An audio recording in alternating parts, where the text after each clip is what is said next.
باللہ من الشیطان الرجیم بسم اللہ الرحمن الرحیم. السلام علیکم students. زیم ڈاکٹر غلام احد د ډاکټر احد اکیډمي سره. اړیا students او د نننی کلاس کې موږ د acids او د base چې کوم different concept دي هغه different concept باره کې موږ نن خپل لیکچر ایکسپلین کوو.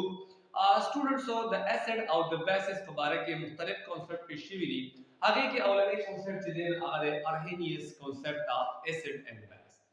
Arrhenius Concept چې دی چا پریزنټ کړو چا پیش کړو هیستوري مطابق چې کوم Swedish chemist چې هغه نوم دی Arrhenius هغه په 1884 کې د acid او د base په باره کې خپل یو concept پیش کړو چې هغه ته ویل شي Arrhenius Concept of acid and base. د دې مطابق acid چې دی هغه څه ته ویل شي نو د acid definition دی داسې کې چې hydrogen containing compounds which gives hydrogen ion on dissociation in water. یعنی هغه compounds چې باغې کې hydrogen موجود وي او چې کله دغه hydrogen والا compound په water کې dissolve شي د water سره ملاو شي د دې dissociation وشي په water کې او د hydrogen ion produce کی نو دغه compound تبیا acid ویل شي. دغه substances تبیا acid ویل شي. For example let students مثلا HCl hydrochloric acid چې کله HCl water ته موږ اډ کو ان د aqueous solution موږ واخلو نو دی به پروډوس کوي hydrogen ion یعنی H+ ion وسره negative ion یعنی chloride ion. چونکہ دی HCl hydrogen ion پروڈیوس کو لہذا دا HCl څه شي دی دا د Arrhenius concept مطابق یو ایسڈ کاؤنٹ کی دی شي. دویم ایگزامپل له سلفیورک ایسڈ H2SO4 چې کله H2SO4 په واټر کې ډیسوسییټ شي یعنی د آیونایز شي په پوزټیو او په نیگیټیو آینز کې د پروډوس کوي هایدروجن آین یعنی H+ آین وسره بایسلفیټ آین نیگیټیو آین.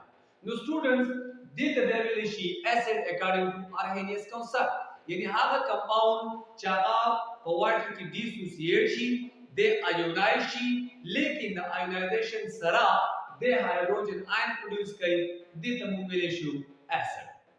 دویم د Arrhenius concept مطابق بیس څه ویل شي بیس چې څه شي دي د hydroxide compounds which gives OH ions on dissociation in water.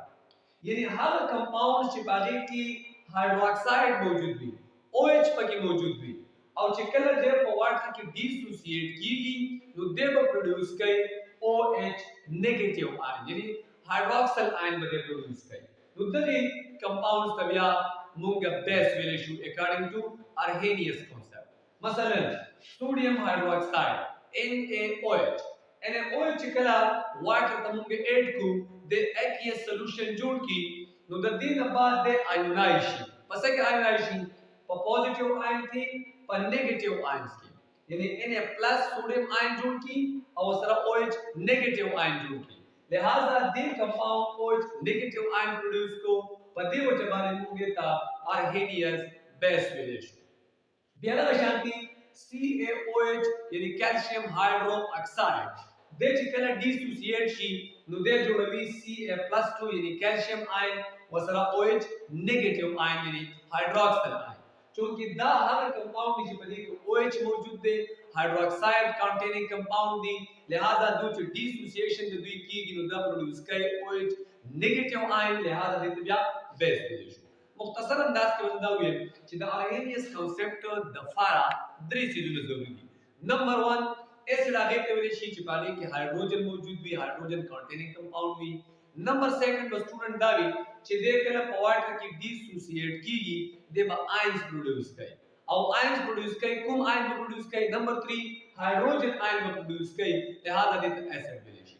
راشه د بیس په اړه کې دا پوینټ دی چې بیس هغه کمپاوند چې باندې کې OH موجود وي هایدروکساید پکې موجود وي د دې سره سیکنډ بدایي چې د aqueous solution د به پروډوس کوي آینز او پوزټیو نیگیټیو آین او د نیگیټیو آین بل چاوي د به د هایدروکسل آین نو دې ته بیا موږ بیس دی شو.